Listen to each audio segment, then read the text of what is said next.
I hadn't even wanted to download the app. That's the part that gets to me looking back. It wasn't even my idea. I was a little over a year out of college, still living in a shared apartment on the east side of Brookwell with a girl I'd known since my sophomore year, Bree. She was the kind of person who jumped on every new trend, from vegan protein powders to infrared saunas and, of course, dating apps. "You're gonna die alone if you don't at least try, Lena," she said one night, flopped on our threadbare couch, thumbing through her own matches. "You never go out, you don't drink, and you still use a flip phone for emergencies." "I have a smartphone," I reminded her. "Barely." She wasn't wrong, though. I'd gone on exactly 2 dates the entire year, and both were painful, small-talk-filled disasters. I've always been cautious, some people call it paranoid, but growing up the way I did kind of wired me that way. Raised by a single mom who had 2 locks on every window and never let me walk home alone. By the time I hit my 20s, that caution was more of a filter I viewed the entire world through. I didn't just walk into situations. I evaluated, researched, controlled the variables. Online dating felt like the opposite of control. Still, it wasn't like I was surrounded by viable options. So that night, I gave in. Not Tinder, that was a hard no, but something a little more low-key. I picked an app called Chatter that promised genuine connection and a more in-depth profile setup. I figured if someone was willing to answer questions and fill out a real profile, maybe they weren't just looking for a quick hookup. I uploaded 2 photos, one with a sweater, nothing flashy, and wrote a short, boring bio. Then I waited. I should mention something about myself. I've always had an irrational, gut-level fear of men. I say irrational because I've never been attacked, never assaulted, never stalked, at least not back then. But from the moment I was old enough to understand what fear felt like, it always clicked on around certain people. It wasn't about how they looked or dressed or even acted. It was this feeling I'd get, tight in my chest, heat behind my ears. It told me when to cross the street or take the long way home. My mom said it was women's intuition. But I sometimes wondered if it was just hypervigilance trained into me by a lifetime of caution. Still, I went into this dating thing with rules. Never give out my full name. Never give out my social media. Never meet unless I initiated it. Always tell Bree where I was going. Always meet in public. Simple rules. And they made me feel safe. At first, nothing really came of it. Lots of men opened with weird gifs or boring lines. I talked to a few guys here and there, but most fizzled after a day or 2. Then I matched with Evan. Evan's profile was clean. A few selfies, all of them warm and casual. A picture with a dog, he said it was his sister's. One at a food truck festival, one in front of the Chicago skyline. He was handsome in a non-threatening way. Soft jawline, glasses, a crooked smile. His bio read, "Not here to waste time.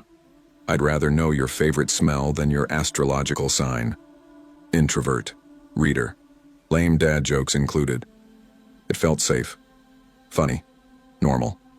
I messaged first. "Favorite smell? Wood smoke after rain. Yours?" He replied almost instantly. "Fresh coffee. Also, wood smoke is a great pick. You have good taste." We went back and forth for over 2 hours that night. It was the kind of conversation that flowed without effort. Books we loved, food we hated, awkward teenage moments. He told me about his job, graphic design, his apartment, rented, small but cozy, and his mom's obsession with tarot cards. It was personal without being too much, and more importantly, he never pushed. That made me let my guard down. After 2 days of chatting, he asked if I was comfortable exchanging numbers. I hesitated, but then I thought, he hasn't been weird at all, and I could always block him, so I said yes. We moved to texting. It was nice. Nothing flirty or creepy, just steady, fun conversation. One morning, he sent me a picture of a fox crossing the street in front of his office. Another night, we talked about childhood cartoons for an hour. Then he asked for my Instagram handle. I froze. I'd never once mentioned Instagram. I wasn't active on it. I mostly used it to follow artists and a few personal friends. My account was private, and it used a variation of my middle name as the username. Hard to guess. I asked, "Why do you want my Instagram?" He replied, "Just curious. I like seeing more of the people I connect with." Fair. but I still told him I wasn't comfortable sharing that yet. That's when he said something I will never forget. "It's okay. I already know everything I need to know about you anyway." I stared at the message for a full minute. Then I replied, "Wait, what do you mean by that?" He didn't answer right away. Then, "I work in tech. I know how to dig when I need to. Don't worry. You're not a catfish. You're exactly who you say you are. That's rare." My mouth went dry. My hands actually trembled. I felt something inside me shift. "How do you know that?" I asked. "You use the same username on Tumblr and Pinterest. Took a few guesses. You posted a photo at Brookwell Central Library last week.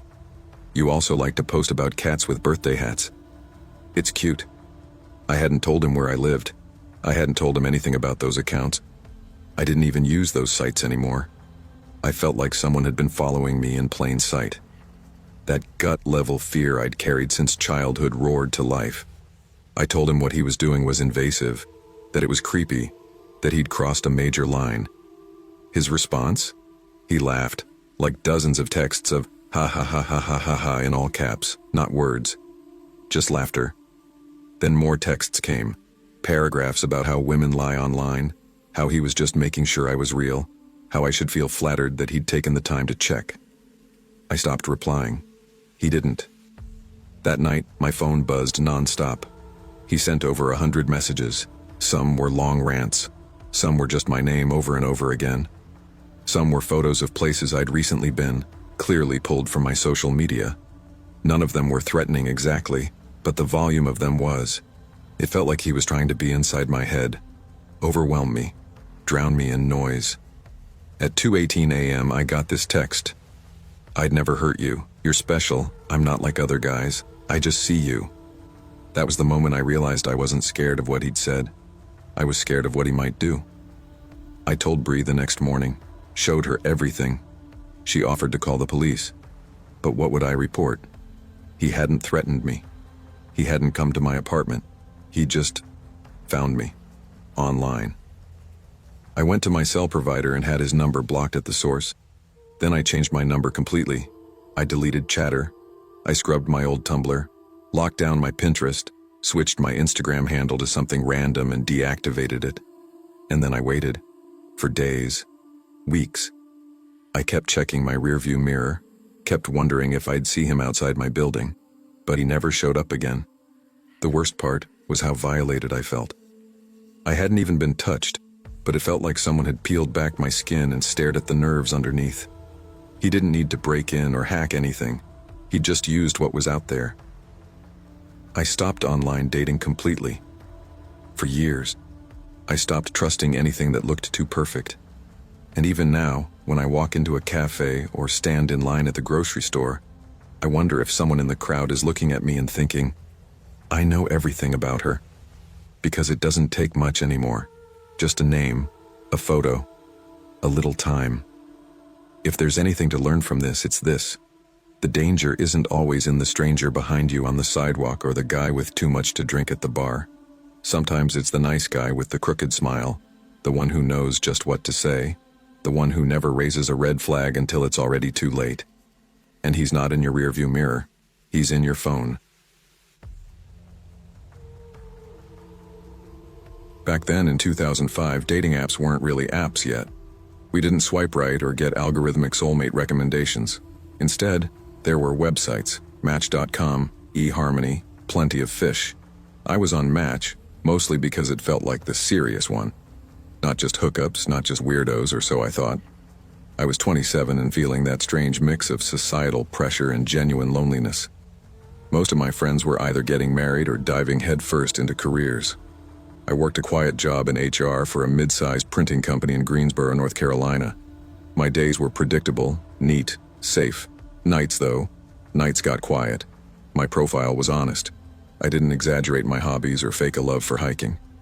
I listed my favorite books, White Oleander, The Secret History, my weird obsession with watching old crime documentaries, and how I couldn't cook to save my life. He messaged me after I'd been on the site for 3 weeks. His profile said his name was Nathan, but that was probably a lie. He had one clear, well-lit photo, strong jawline, short dark hair, glasses. He looked like a software developer or maybe a professor. In the picture, he stood in front of some ivy-covered wall, wearing a dark blue sweater and khakis. Clean cut, harmless. Looking back, I realize it was a stock image vibe, almost too perfect. But I was naive and lonely, and I messaged him back. Our chats were slow at first. He asked about my job, my favorite places to eat in Greensboro. We joked about bad movies and terrible office coffee. It was so normal, so boring, that I convinced myself he had to be okay. I ignored the slightly stilted language. I ignored how he dodged answering questions about his own life with vague responses like, "Work keeps me busy," or "I'm in between places right now." After 2 weeks of messaging, he asked to meet in person. I hesitated but agreed. We met at a place called Maple and Birch, this trendy gastropub that had opened the year before near downtown. I arrived first and sat at the bar, heart thudding in my ears, sipping on a cranberry vodka. He showed up 10 minutes late, and the moment I saw him walk in, my stomach dropped. He did not look like his picture, at all. The man who approached me was skinnier, with thinning hair and a sharp nose that curved slightly to the left. He looked pale, nervous, and kept blinking like the lights were too bright. His shirt was wrinkled, and his shoes looked like they'd come from a clearance bin. But what stunned me more than anything was that he didn't acknowledge the discrepancy. Not a word. "Hey, you must be Lena," he said, sliding into the seat beside me like we were old friends. "Yeah," I replied, hesitant. "You're Nathan?" He grinned. "Of course. You're even prettier than your photos." I didn't respond.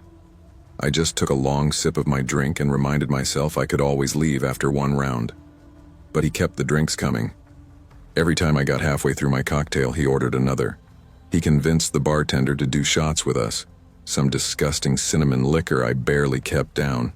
He laughed too loud, leaned too close.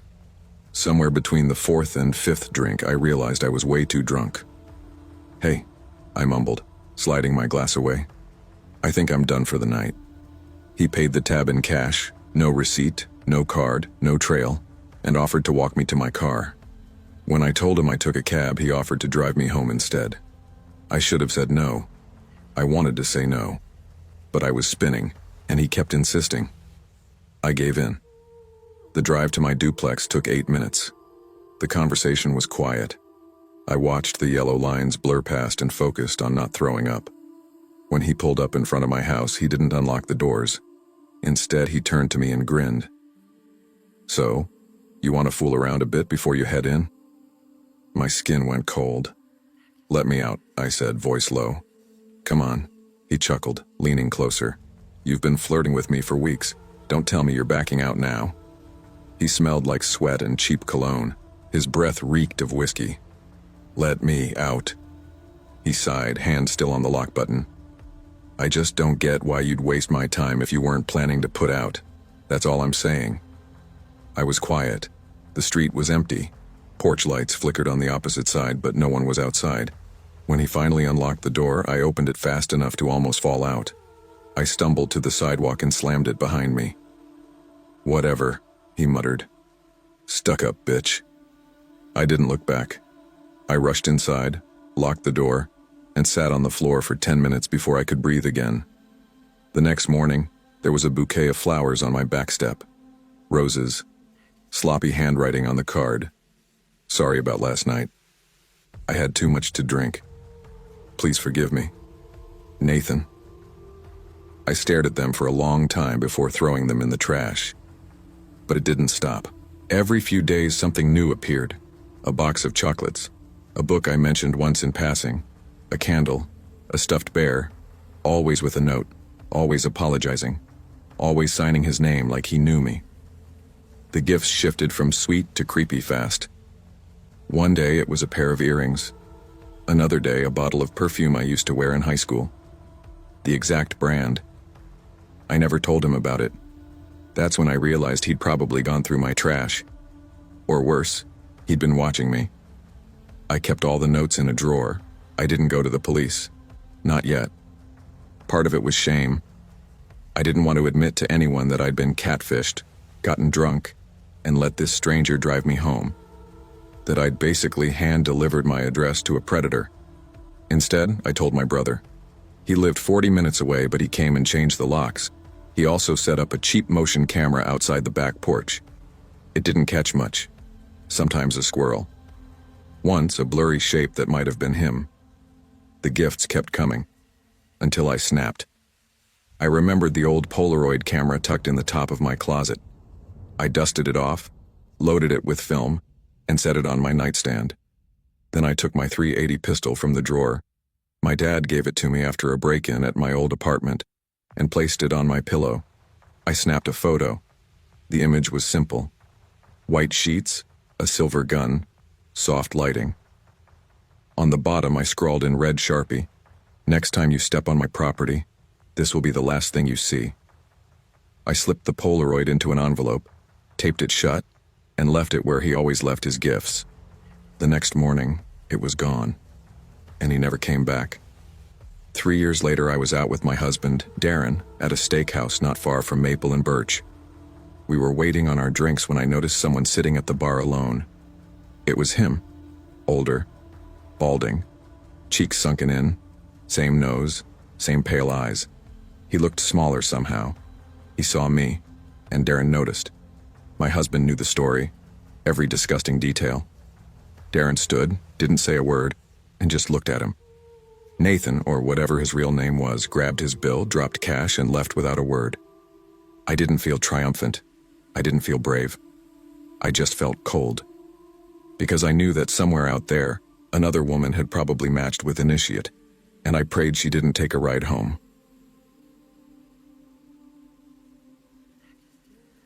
I didn't grow up dreaming of fairy tales. My mom worked double shifts to keep food on the table, and my dad wasn't in the picture, unless you count jail visits.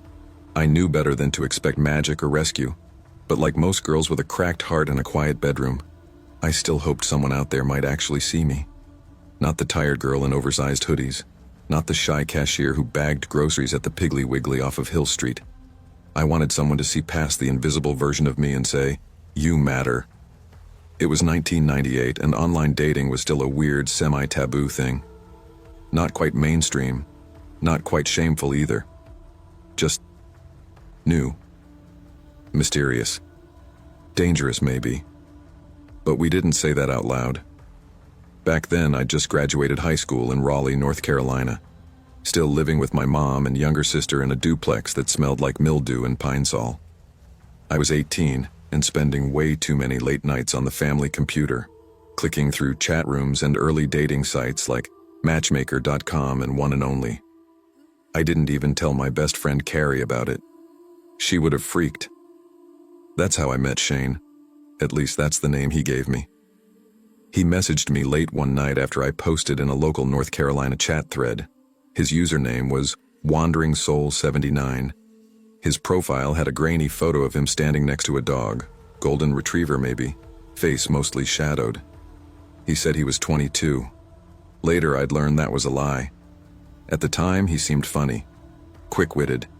He had this poetic way of talking, like he'd read a few too many Sylvia Plath poems. He told me he was from Charlotte but was staying in Raleigh with friends. He said I had an old soul. Said my favorite band, Counting Crows, meant I was someone who actually felt things. I should have seen the red flags. But when you've never really been loved before, even a flickering match feels like a wildfire. We met in person 2 weeks later at a diner on Morgan Street. He was older, not barely older, not 22 like he said, more like 26, maybe 28. He had a roughness to him, tattoos curling up his forearms, a cigarette tucked behind one ear. But when he smiled, he looked like the kind of guy you'd see in a brooding indie film. It was disarming. "I didn't lie," he said, laughing when I called him out. "I just didn't want you to write me off." And I didn't. I should have, but I didn't. For the next year, Shane and I were off and on, mostly summer and fall flings. I'd ignore him when he'd disappear for weeks, then come crawling back when I got lonely. It was never real. Until it was. One December night, he showed up outside my job at Food Lion with a beat-up rose and a box of cherry Pop-Tarts. "I want to be with you," he said. For real, not just fooling around. It was freezing out. I remember that clearly. My hands were trembling, but not from the cold. And I said yes. By the time spring rolled around, I was still living at home but spending almost every night at his place, an old rental behind a pawn shop. I was still working part-time and applying to Wake Tech, trying to juggle it all. He, on the other hand, kept losing jobs. Dishwasher at a bar, warehouse work. He'd quit or get fired and always blame someone else. "People don't like me because I don't kiss ass," he'd say, lighting another cigarette. At first, it was just arguments. I'd want him to apply for jobs or clean up and he'd sulk. Get mean. Then it turned into accusations. "Why'd you wear that dress? Trying to make your boss stare at your tits? Why'd it take so long to get home from work? Who were you with?" I'd laugh it off. I told myself, he's just insecure. I tried harder to please him. I thought if I could just love him enough, it would get better. It didn't. I moved in with him full-time a few months after my 18th birthday. I thought it would be romantic, like a fresh start. Instead, it felt like being buried alive. I got accepted to Wake Tech and took night classes while working 2 jobs. He'd sleep in, smoke weed all day, and rage when I came home late. "You think you're better than me now?" he spat one night, knocking a bowl of leftover spaghetti off the table. Another time, he threw my textbooks out the window during an argument. Said, "If school's more important, then go sleep at the damn library." I started staying quiet, started dressing down, started lying to friends when they asked why I looked so tired. The first time he hit me, it was because I laughed too hard at something on TV while he was ranting. He punched my arm, said it was a reflex. "It's not abuse if you deserved it," he told me later. I believed him.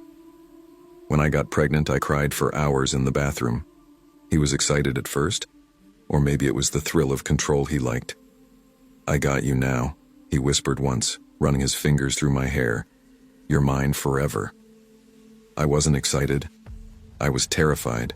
Our son was born in the dead of winter, one of those brutally cold Januaries where the pipes freeze and the air stings your nose. I fell in love with that baby the moment I saw him. I promised myself I'd never let him see what his father was. I kept that promise as long as I could. The worst night of my life started out weirdly quiet. Shane had gone out with his friend Troy, a guy I barely knew but had seen around a few times. They came back late. It was snowing. I was sitting in the living room rocking the baby, watching ER reruns on mute. Shane came in, drunk or high or both. I could tell by the way he grinned at nothing, the way his eyes didn't focus. "House smells like shit," he muttered. "I just changed the baby," I said gently. "It's probably the diaper bag." He cut me off with a chuckle, but not a funny one, a mean one, the one he used before fights. I froze. "You always got a reason, huh?" he said, stepping closer. "Always got some fucking excuse." His friend Troy stood awkwardly near the door holding a beer. He looked uneasy. I picked up the baby, held him close. That's when Shane snapped. He screamed something I can't even remember now. Something about how I ruined his life. Then he lunged. I tried to run. Blocked. I handed the baby, my beautiful baby boy, to Troy and whispered, "Please just keep him safe." Then I turned around and took the first blow. He yanked my hair so hard I heard strands rip from my scalp. Slammed me against the wall, kicked me in the ribs. I fell to the floor, gasping, tasting blood. I crawled toward the living room, toward the landline. Somehow, by some miracle, I grabbed it and hit 911 before he ripped it away. He slammed the phone into my face. My lip burst open. He choked me until the room turned black and silver. "I'm gonna kill you," he whispered. "I mean it this time." I believed him. But then, pounding, knocking. Police. I was dizzy, barely conscious, but I heard the front door open. Troy must have left it unlocked. Shane tried to lie. Told the officers everything was fine. Said the baby was just crying. Then I stumbled into view. Bloodied. Barefoot. Split lip and swollen eye. I'll never forget the officer's face. He said nothing. Just grabbed Shane and slammed him into the porch railing. The rest happened fast. Cops, ambulance, statements, flashbulbs, photos. A doctor told me I had a puncture wound in my lip and a hairline fracture in my cheek. Said I was lucky, that I could have been killed. One officer told me I was the worst beating victim he'd seen still breathing. Shane called from jail the next day. His exact words, "Why'd you do this?" Not "I'm sorry." Not "Are you okay?" Just blame. Just venom. He was sentenced to 26 days in county jail. He served 0. Fled to Georgia before they could haul him in. Months later, he found me again. Sent messages. Left notes on my windshield. Showed up once outside my new apartment. I didn't break. I refused to go back. Eventually, he moved on. I wish I could say that's where it ended. But the next girl wasn't so lucky. Her name was Rebecca. I didn't know her personally, but I saw the article. He beat her, choked her, left her dead in a rented trailer in Macon. He was finally arrested, sentenced to life. The photo in the paper showed the same man who once kissed my forehead, brought me Pop-Tarts, and told me he loved me. But his eyes were empty. He'd always promised he'd feel nothing if he killed me. He meant it. I survived. Barely. My son is older now. Doesn't remember the early days, thank God. I've told him some things. Not all. Just enough. I'm married to a good man now. Someone who doesn't flinch when I raise my voice. Someone who never, ever makes me feel small. But some nights, I still wake up gasping. Still hear the phone cracking against my face. Still feel his hands around my throat. That's the thing about trauma. It doesn't fade, it just stops bleeding. But scars remember everything. And so do I. I never used dating apps much. Not because I was above them, but because I'd already heard enough horror stories from friends to make me cautious. That, and I was a bit old-fashioned. I liked real conversation, real chemistry, things that happened face-to-face instead of from behind a glowing screen. But in 2013, the pressure was mounting. My best friend Nina was dating someone she'd met on Plenty of Fish. Another friend had just gotten engaged to a guy she'd met on OkCupid. Everyone made it seem like the easiest thing in the world.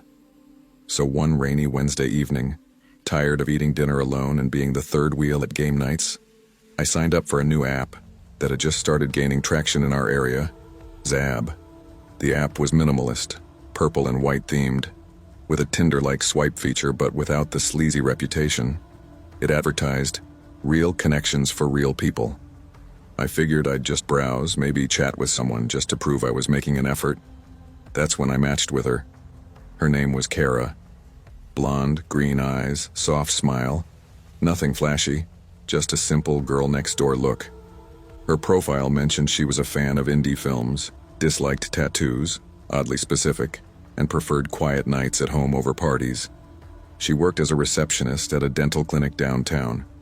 No party pics, no bikini shots, no filters, just soft lighting and cardigans. Kara seemed safe. We talked for about 3 days.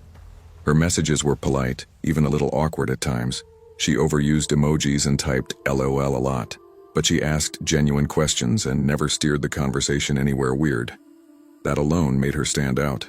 So by Saturday, we'd agreed to meet. I picked a local spot in Raleigh called The Landing. It was one of those mid-tier Americana restaurants with a vintage plane hanging from the ceiling and faux leather booths. I'd only been there once. It wasn't fancy, but it was neutral ground, public, well-lit, and with decent food. I got there a few minutes early, wearing my usual date night compromise, button-down shirt, jeans, clean sneakers. I didn't expect nerves, but I felt them. Maybe because Kara had been so normal online, it was almost too good to be true. Then she arrived. She wore a pale blue dress and flat shoes. No makeup except maybe a little mascara. Her hair was pulled back in a simple braid. She looked almost exactly like her photos, only more delicate in person, like a porcelain figure that could tip over with a gust of wind. "Hi, David," she asked, offering a small wave. "Yeah, Kara?" I replied, standing to greet her. She nodded, then walked straight into the booth and slid in, not across from me, but right next to me. That wasn't typical. It wasn't a crime either, but first dates usually started face-to-face. I hesitated for a second, then sat beside her. She smelled like rosewater and something faintly medicinal. "Sorry," she said, laughing softly. I always feel weird sitting across from people. Makes me feel like I'm in an interview or something. I chuckled, unsure of what else to say. No worries. We started with the usual small talk. Where we grew up, what music we liked, what movies we'd recently watched. She didn't touch her menu. Mid-conversation, I felt her hand brush against mine on the booth seat. I moved slightly to give her space, thinking it was an accident. But then, deliberately, her fingers slid into my palm. I paused, eyes still on the menu, but now completely distracted. Was she holding my hand? I turned slightly, catching her eyes. She smiled warmly, not flirtatious, almost innocent. Your hands are huge, she said, giving my palm a little tug. Mine feel so tiny next to them. I smiled politely. Yeah, I guess I have big hands. She interlocked our fingers without asking. That was the moment I knew something was off. But I didn't pull away. I told myself she was just quirky, overly affectionate. Maybe a little socially awkward. Then the waitress came. I tried to gently extract my hand to grab the menu, but Kara didn't let go. She ordered water. I asked for a Coke. The waitress glanced at our clasped hands, then smiled awkwardly and walked away. Can you squeeze my hand a little? Kara asked once we were alone. What? She giggled. Just a little. Like squeeze it tight. Not too hard though. Just like you mean it. I played along, gently tightening my grip. A little more, she said. Come on, squeeze harder. I gave her a firmer grip. She leaned her head on my shoulder and sighed like we'd been dating for months. That feels nice, she murmured. It's like you're grounding me. I feel so safe. When the food came, just a simple order of chicken tenders for me and a grilled cheese for her, she still hadn't let go. We tried to awkwardly eat with our free hands. I couldn't use my knife, so I just ripped pieces with my fork. She asked again, squeeze me. Like tighter. Like you want to crush my hand. My fork paused midair. What? I asked, not even trying to hide the confusion now. Kara's eyes lit up. Just once. I want to know what it would feel like if someone really squeezed hard. I've always wondered how much pressure it would take to break the bones in a hand. I laughed awkwardly. Are you serious? She leaned in closer. Try it, until I say ow. I want to know how strong you are. I gently pulled my hand back, but her grip was surprisingly strong for someone so petite. Kara, that's not funny. It's just a game, she whispered. Come on. What's the worst that could happen? Now people were definitely looking at us.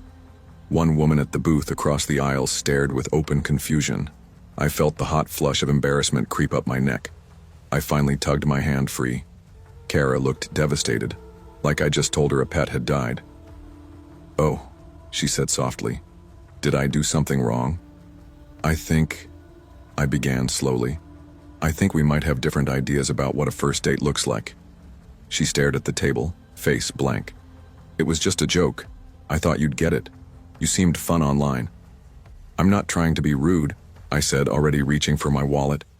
But I think I'm gonna go. Don't go, she whispered. Her voice shifted, no longer playful. Please, it's just nerves. I swear I'm normal. I just get overwhelmed. I placed cash on the table and stood up. David, she said sharply. I turned. Her face had changed, no longer soft or sad, but cold, calculating. You don't know what you're walking away from. That sentence stuck with me. I didn't reply. I left the restaurant, walked straight to my car, and drove home in silence. I deleted Zab the moment I got home. Not just unmatched her, I nuked the whole account. She never called, never texted, never showed up at my door. But for weeks after, I kept thinking about her. That grip, those words, the dead tone when she said I didn't know what I was walking away from. What if I'd stayed? What was she really looking for? Part of me wonders if that was her fetish. Pain, submission, pushing boundaries. But something deeper in me suspects it wasn't sexual at all. There was something darker beneath the surface. Something more broken. A few months later, I told this story at a dinner party. My friend Sarah, a psychology grad student at the time, said it sounded like erotomania, a delusional disorder where someone believes another person is in love with them, usually someone they just met or barely know. But even that didn't sit right. Kara didn't act like someone who believed I loved her. She acted like someone who wanted to test how far I'd go, like she was trying to find the edge of something. Whatever it was, I wanted no part of it. But here's what keeps me up some nights. If she did that with me on a first date, what happened with the next guy who didn't walk away? And did she ever find what she was looking for? Because if she did, God help him. I never thought I'd say this, but I genuinely miss the days when dating meant being introduced to someone through a mutual friend or awkwardly locking eyes at a bookstore. There's something about meeting someone organically, reading their body language, hearing their voice before seeing a selfie, that online dating just can't replicate. My name is Jenna Wright. I'm a 33-year-old graphic designer living in Columbus, Ohio. I'm not shy, not even close. I'll talk to anyone, anywhere, about anything. I've been called intimidating by more than a few people, but I've learned not to take it personally. I'm 5'11", and not exactly built like the women you see in ads for yoga pants. I carry weight, strength, and a presence most men aren't used to. It makes me easy to remember, but hard to approach. I signed up for online dating mostly out of necessity. Real life just didn't offer enough chances. I was tired of coworkers playing matchmaker and equally tired of second-guessing whether the guy at Target was flirting or just looking for the last bottle of oat milk. For about 5 years, I was on every major dating app. OkCupid, Bumble, Hinge, even the obscure ones people don't talk about unless they're very desperate or very drunk. Most of it was exhausting. Copy-pasted pickup lines, dry conversations, ghosting, and way too many unsolicited pictures. But once in a while, someone would stand out. That's what happened when I matched with Eli. He had this almost boyish face, soft smile, glasses, short dark hair. His profile said he was 5 feet 4 inches, 31 years old, worked in IT support and loved classic rock. Not my usual type. I was typically drawn to taller, older guys, but he messaged first, and he was surprisingly funny. Witty, not too forward, and most importantly, respectful. We chatted for almost 2 weeks before we made plans. The first red flag came when he joked, "You're probably the only woman who's ever made me look like a ventriloquist dummy in photos." I laughed, at first, but then it kept going. "I bet you've crushed a watermelon with those thighs. I feel like you could bench press me. You're basically Wonder Woman, right?" It wasn't overtly gross, but it was constant. I tried to brush it off. I've learned not to punish men too early for nervous awkwardness. Maybe this was just his way of dealing with insecurity about the height difference. Still, by the time we met up at a downtown pub called Riley's, I was cautiously hopeful, but a little on edge. He was already there when I walked in, smaller than I expected, which I knew was coming, but still gave me a moment of pause. He stood up and gave me a hug that felt more like someone clutching a couch cushion. Not exactly romantic, but not unpleasant either. "Wow," he said, looking up at me like I was the Eiffel Tower. "You really are statuesque." There it was again. We sat, we drank. The conversation flowed easily. He liked old horror movies, obscure documentaries, and owned his own townhouse. He had a rescue cat named Gadget and sent his niece handmade birthday cards. Honestly, I liked him. Despite the strange comments, he had this gentle, almost vulnerable energy that felt refreshing after a string of cocky broke-man children with vape pens and zero ambition. But halfway through the second drink, the conversation took a turn. "You ever pick a guy up?" he asked suddenly. I blinked. "Like, in a bar?" "No, like, physically. Just lift someone." I gave a polite laugh, unsure what to say. "I guess maybe in high school? I played volleyball." He nodded slowly, eyes gleaming a little too brightly. "I bet you could lift me, maybe even throw me." I smiled, awkward now. "Probably." "I'd like that," he said. I changed the subject. The rest of the night was short. I told him I had an early meeting the next day and ended it with a quick hug. He didn't press for a kiss. That surprised me. When I got home, I debated whether to keep the conversation going. He was kind, articulate, and definitely into me. Maybe a little too into me. Still, I decided to give him a second chance. I texted that I'd be open to another date. His response? "I can't wait. Do you think you could lift me over your head next time? Maybe just once. It'd mean so much." Okay, no more ambiguity. I gently replied that I wasn't comfortable with the direction things were going, that while I understood people have preferences and kinks, I wasn't interested in being someone's fantasy prop. He took it well. Surprisingly well. "Thanks for being honest," he said. "You're cool. No hard feelings."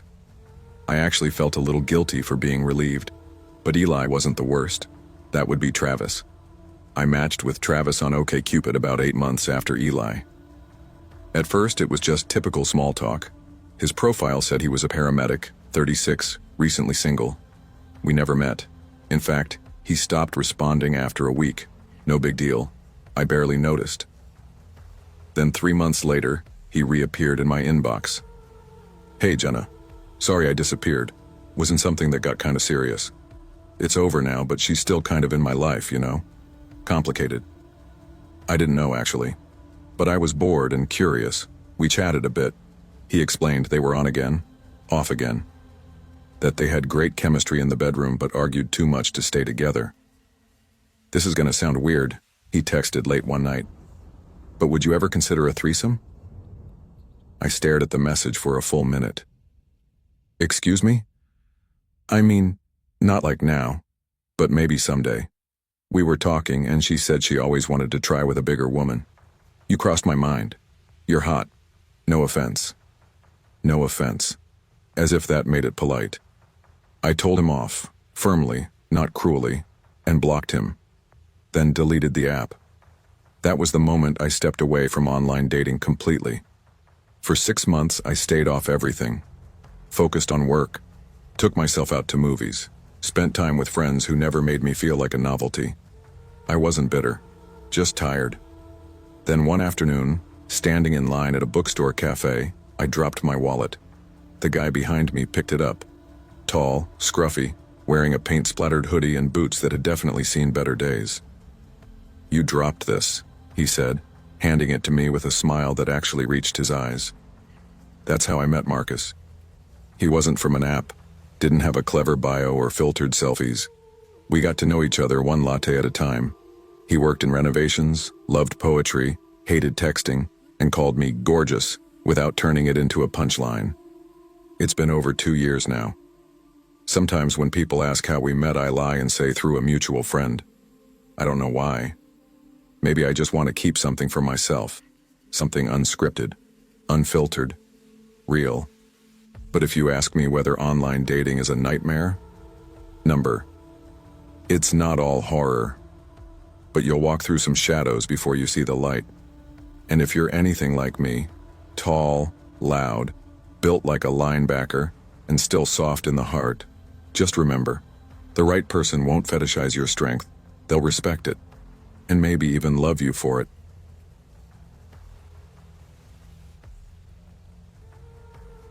I wasn't looking for love, but I was definitely looking for something.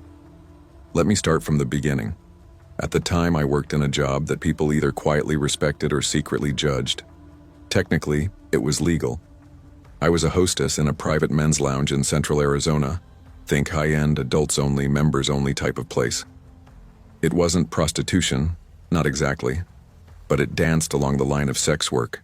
I was paid to entertain men, mostly wealthy, lonely ones, while dressed in designer lingerie and heels that cost more than my rent. I kept things flirty and light, knowing exactly how to toe the line. The money was good. The hours were short. The danger, well, that part I ignored. Back then, danger was something I craved. It made me feel alive. I was 27, living alone in a duplex outside Mesa. No boyfriend, no kids, no boss breathing down my neck. My life was unstructured, mostly ruled by night. I'd work 4 or 5 evenings a week and spend the rest of my time sleeping in or swiping through dating apps in bed. I kept work and personal life completely separate. The men who paid my bills were never going to be the men I dated. I had it in my head that somewhere out there was a guy who could give me the emotional closeness I craved. And I was going to find him. That's how I met Jaden. He messaged me on Hinge.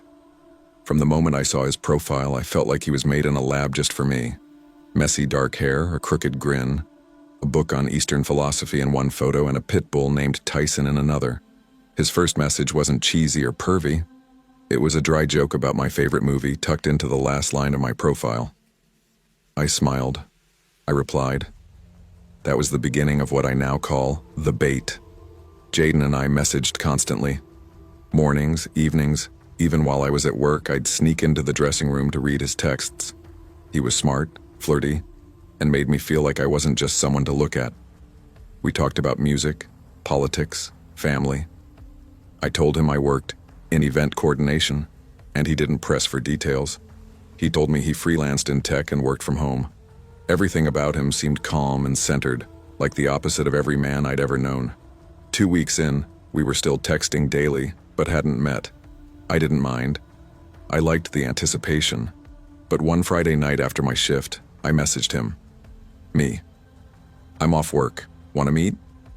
Jaden. Yeah, come over. I'll text you the address. I hesitated for a second.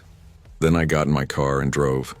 He lived in a quiet neighborhood in Tempe, one of those cookie-cutter suburbs with identical porches and trimmed hedges.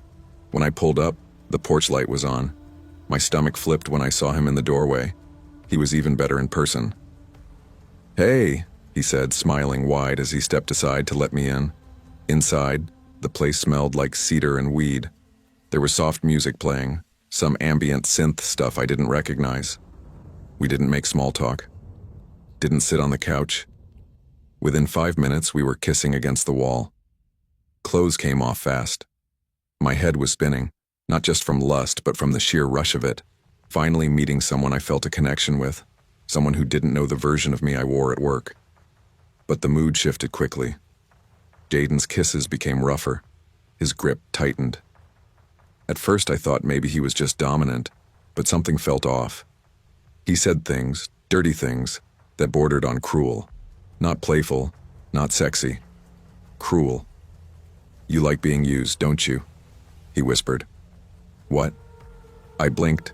He looked down at me, hand tightening around my throat. Don't act surprised. I know where you work, I know what you do. I froze. My mouth opened, but no words came out. He kept going, kept saying things about me. True things. The layout of the lounge, the name of my shift manager, even a detail about a tattoo I usually kept hidden. My mind raced. This wasn't a stranger. Somehow he knew me from work. Maybe he'd been a client. Maybe he'd found me on an old burner profile. Maybe someone I trusted had given him my number. Either way, I was naked, in his bed, and suddenly very unsafe. The next part of the night is a blur. What happened was violent.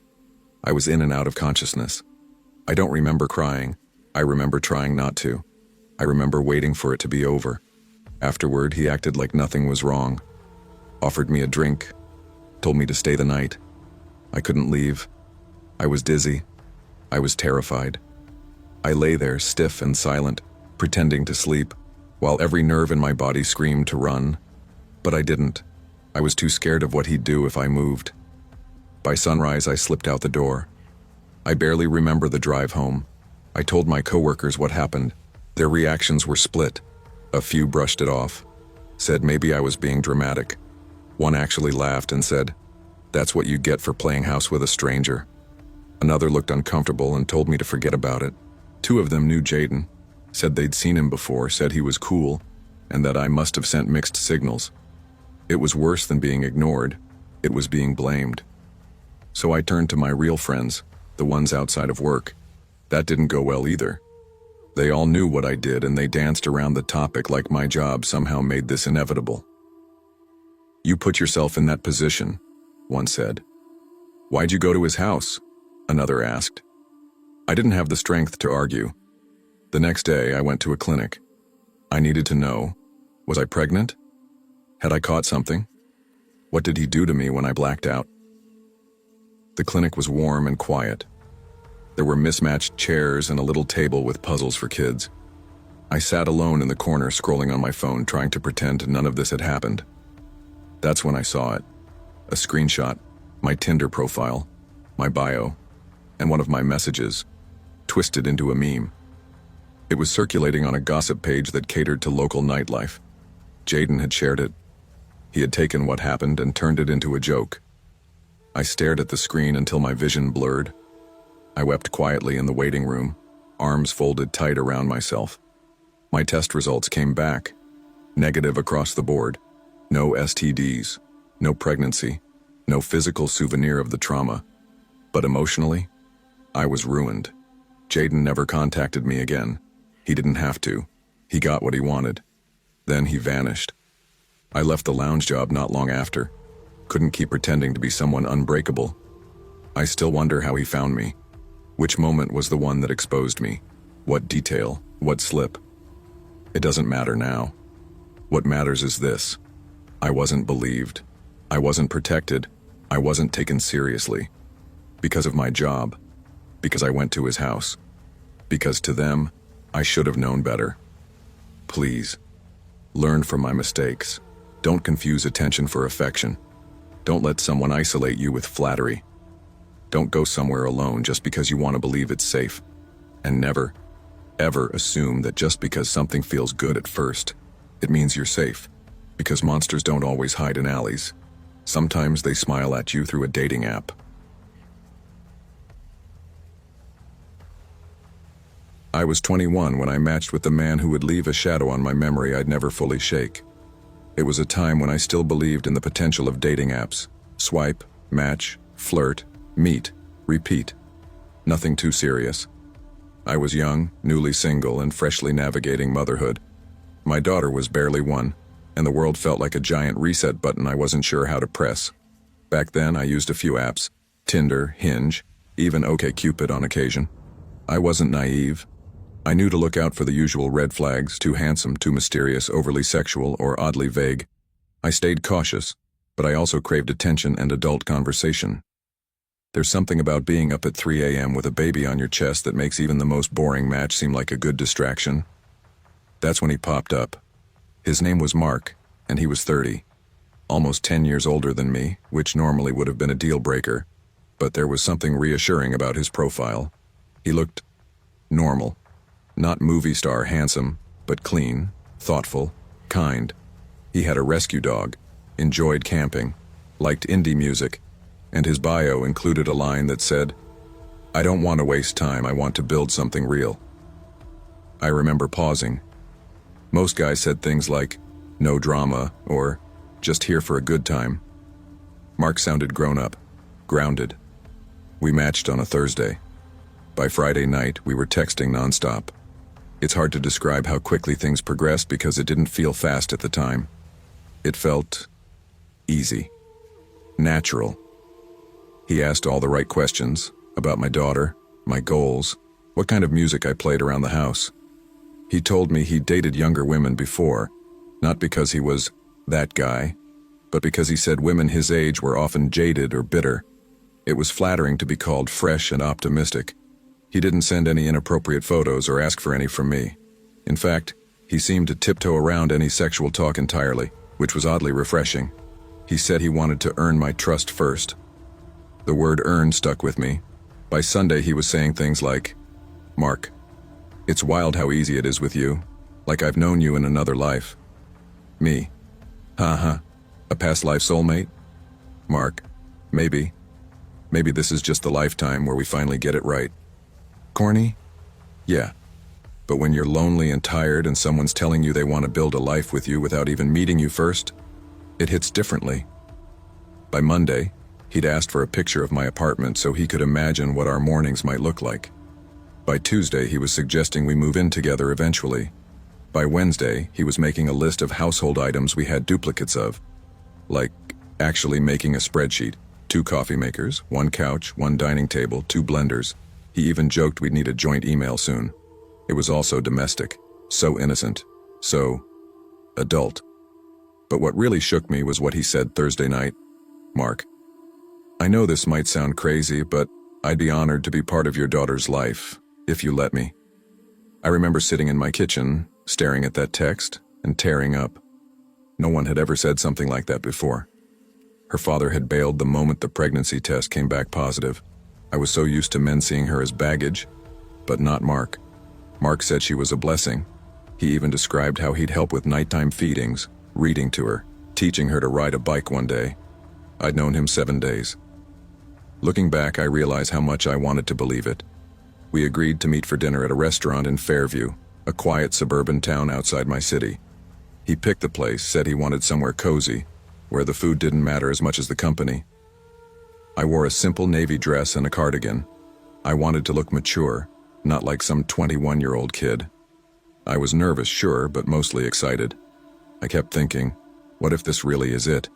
What if this is the start of everything I've been hoping for? He was already seated when I arrived, but the man sitting there didn't match the one I'd been talking to all week. Yes, he looked the same. Broad shoulders, dark eyes, shaved head, but the energy was off. He stood to greet me, didn't smile, didn't hug me. He just said, "Hey," and gestured for me to sit. His eyes locked onto mine like they were searching for something hidden beneath my skin. At first I assumed he was shy, maybe nervous. Maybe the in-person chemistry hadn't kicked in yet. But it never did. For 2 full hours, Mark barely spoke. He nodded occasionally, offered a grunt here and there, but mostly he just stared, not glancing, not admiring. Stared, expressionless, unblinking. He watched my eyes, then my mouth, then my hands, then back to my eyes. And every time I looked away, at the menu, at the waiter, at my drink, I could still feel his gaze boring into me. I tried asking questions, tried cracking jokes, tried being vulnerable, silly, even completely silent just to see if it would break the weird tension. Nothing worked. The only time he spoke was when the check came and he said, "We'll split it." That was it. I went home shaken, confused, a little embarrassed. I lay awake that night thinking maybe he'd had a bad day. Maybe social anxiety had gotten the best of him. But a part of me, the gut part, was screaming that something was very, very wrong. The next day, he texted like nothing had happened. "Mark, had such a nice time last night. I think we should plan something bigger next. Maybe a weekend at the lake?" I stared at the message, stunned. Was this guy delusional? Me. "Hey, I don't think we're a good match." I didn't really feel a spark in person. That started a full hour of back and forths. He didn't argue or beg. He just kept replying in long, poetic, borderline obsessive texts. I know we're meant to be. I felt it across the table. Even in silence, it was loud. "You're just scared. I can be patient. Don't walk away from the person who'd die for your daughter." It was like trying to break up with a ghost that thought it was still alive.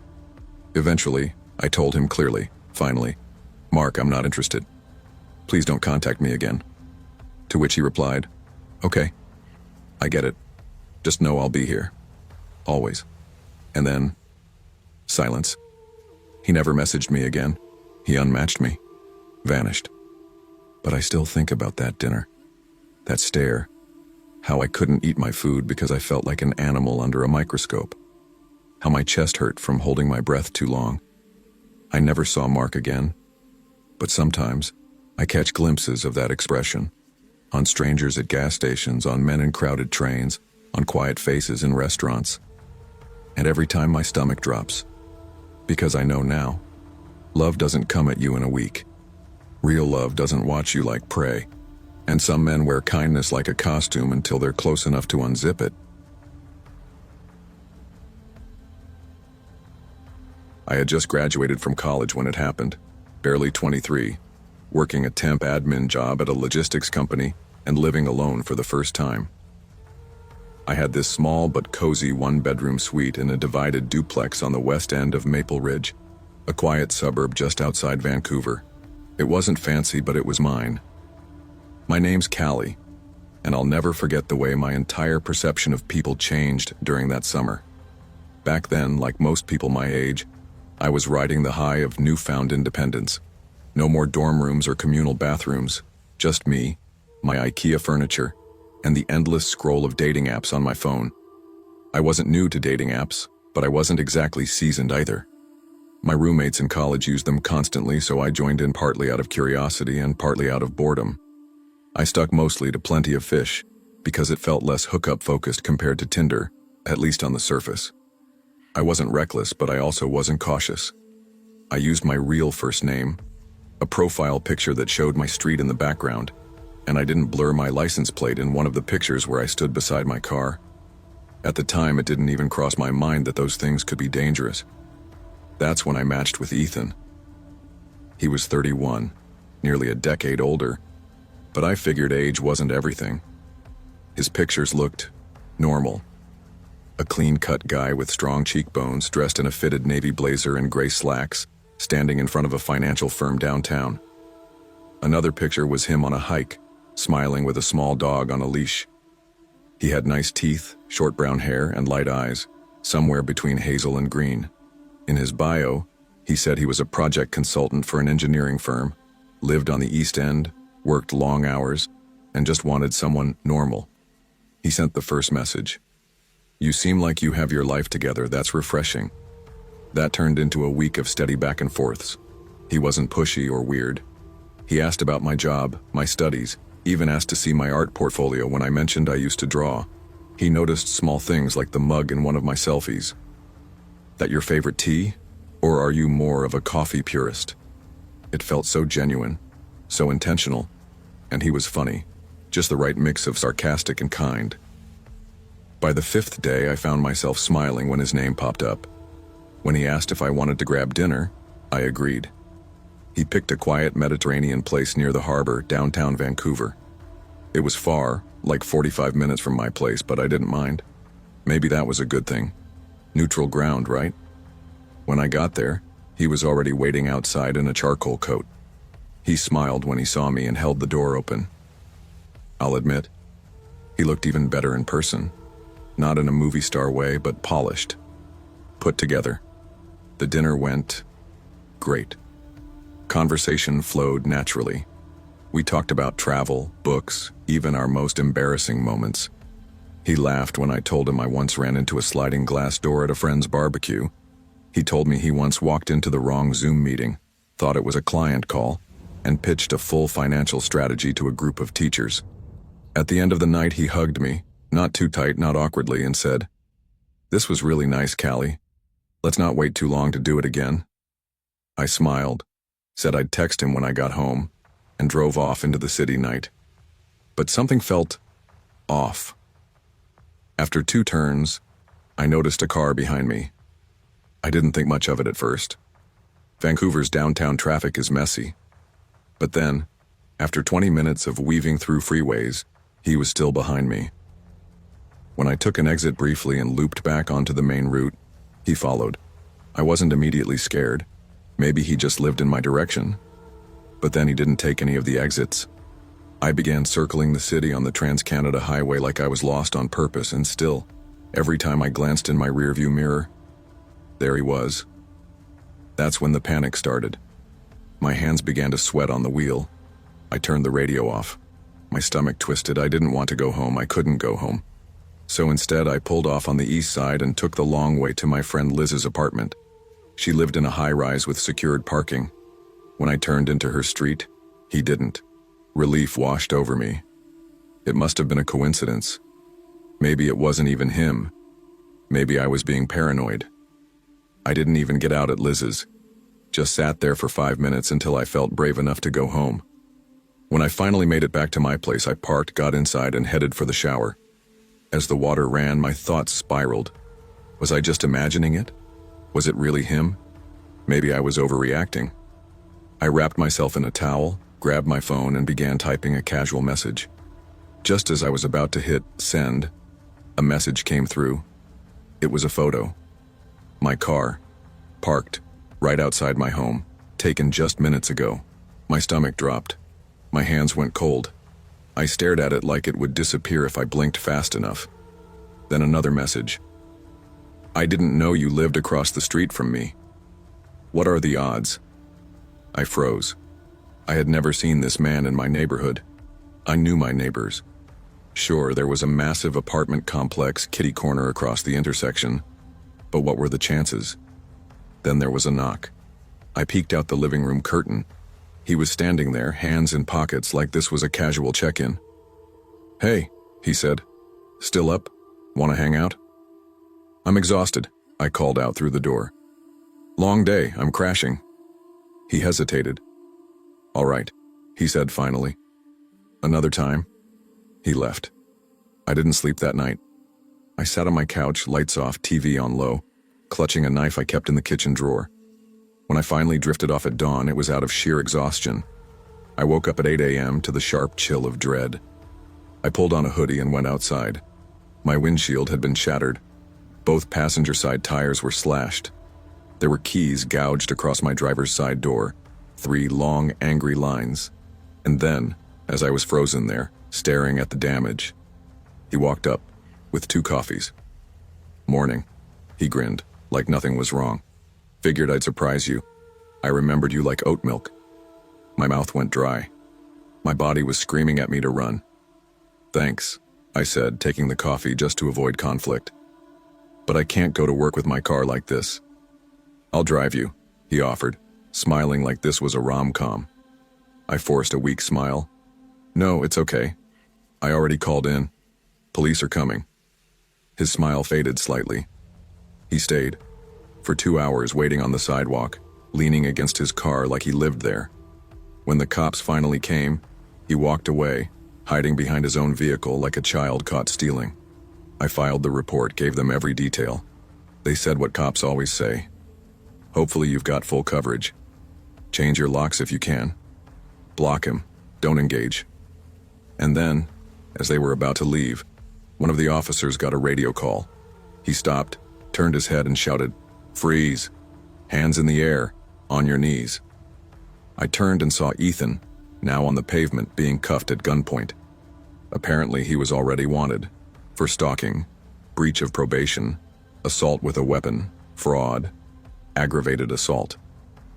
The officer told me he shouldn't have even been in my city. He had moved without notifying his parole officer. I couldn't stop shaking. I just kept picturing everything that could have happened. I took the next few days off work. Liz came over. So did my brother. I thought that was the end. But it wasn't. 1 week later, I opened my front door to leave for work, and there he was, sitting in my driveway. Canada's justice system is built on conditions and releases. He wasn't convicted yet, so he was out on bail. I swallowed my scream, forced a smile, and said, "Hey, I'm late for work. Can I call you later?" He nodded. I never went to work that day. Instead, I drove across town to a real estate agent's office. I terminated my lease, changed my number, and moved in with Liz and her fiancé. I didn't even go back to pack. I sent Liz's fiancé and his friends. For the next month, they kept all my stuff at their place until I found a new apartment in a high-rise with key fobs, gated parking, and security cameras on every floor. I never heard from Ethan again. But I changed everything. My online habits, my comfort with strangers, my faith in red flags. I still sometimes dream about waking up and seeing him standing at the foot of my bed. That was my first and last experience with Plenty of Fish, and the last time I ever let a first date follow me home. I wasn't always a big fan of online dating. In fact, for the longest time I hated it. The fake smiles, the over-edited selfies, the 3-word bios that said absolutely nothing about a person. It all felt like a scam. But things changed after I moved to Brookville, a city not small enough to know everyone, but not big enough to easily meet people offline. I had just gotten out of a 2-year relationship. Not a bad breakup, just one of those slow-burning fizzle-outs where love quietly packs its bags and leaves before either of you realizes it's gone. After a few months of working late, coming home to an empty apartment, and scrolling through other people's relationships on Instagram, I gave in and re-downloaded Tinder. Just for fun, I told myself. But that's how it always starts, right? It wasn't long before I got back into the habit, updating my bio, changing my location when I traveled, adding a fresh photo every few weeks. I matched with a lot of people, most of whom I never talked to beyond a few opening lines. It was background noise, something to swipe through during lunch or late at night. Eventually, I deleted Tinder altogether. I switched to Instagram. It felt more natural, at least that's what I told myself. No swiping, no awkward bios, just photos and comments. Of course, IG has its own version of catfish, but I figured I was smart enough to tell what was fake and what wasn't. That's when I first saw her. Her username was @CallieJean. She had bright auburn hair, full lips, and this kind of retro pinup style, not overdone, just unique enough to stand out. I noticed her commenting on a lot of my friends' photos, mostly guys. Some of them replied, some didn't. But she was active. Stories every day, tons of selfies, travel shots, mirror pics in what looked like upscale apartments. One night she left a comment on one of my reels. "You're funny.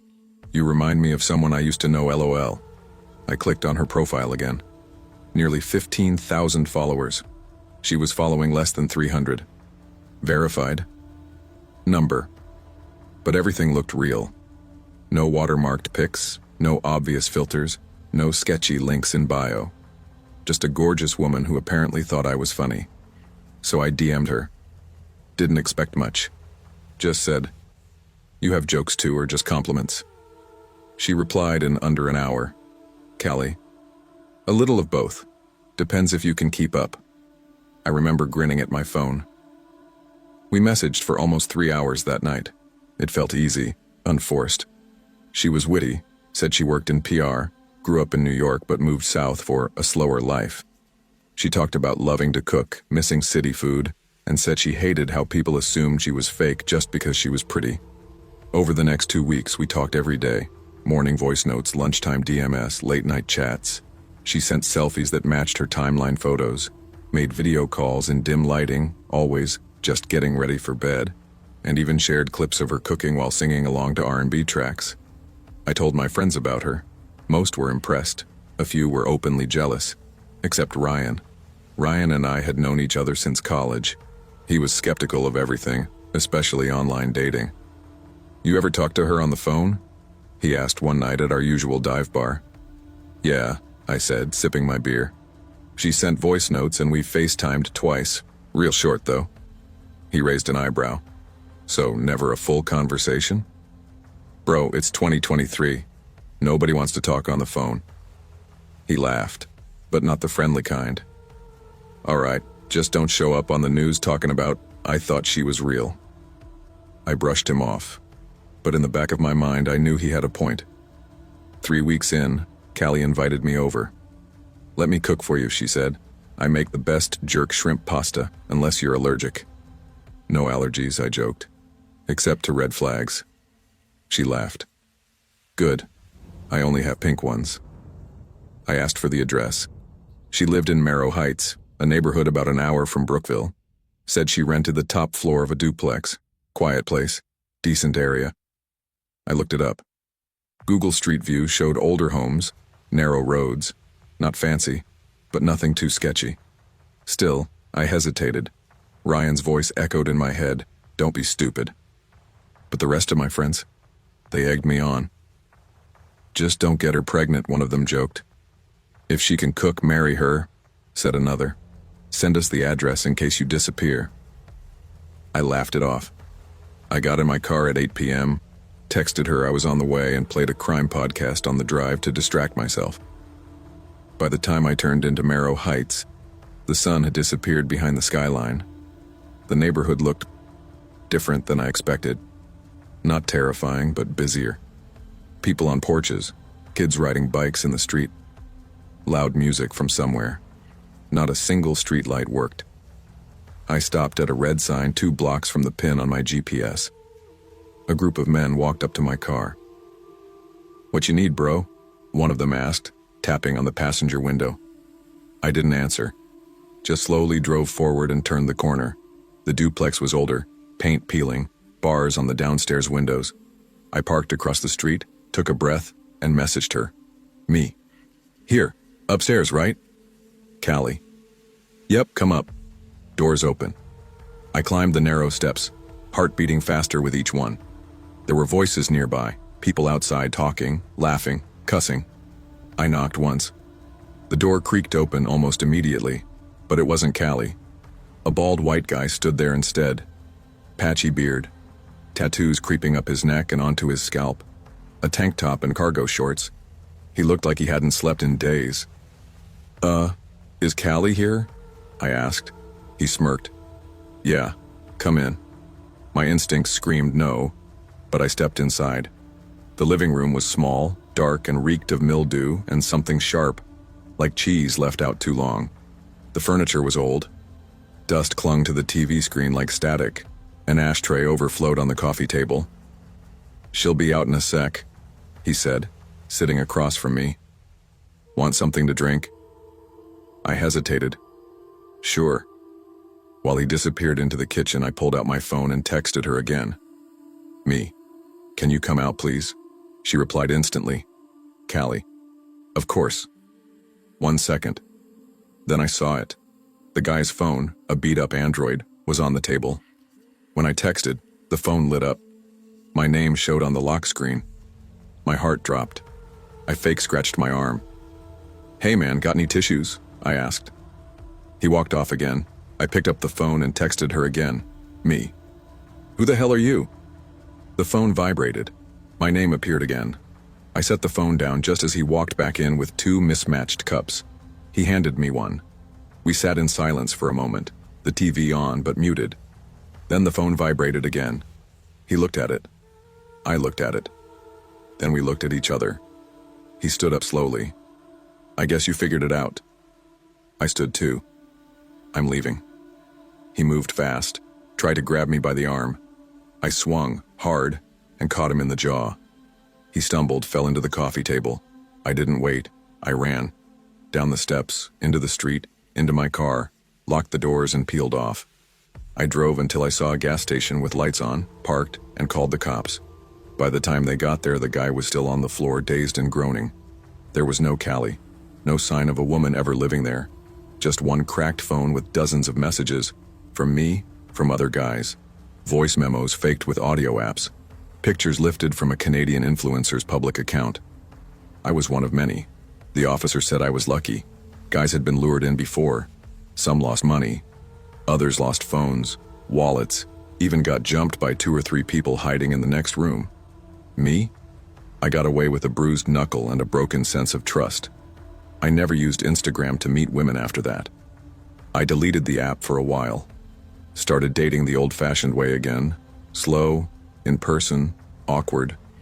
But every now and then, I see a new comment under one of my friends' pictures. Same style, same flirty tone. And I wonder if it's him again. Waiting. Setting the bait. Because next time, the guy might not punch back.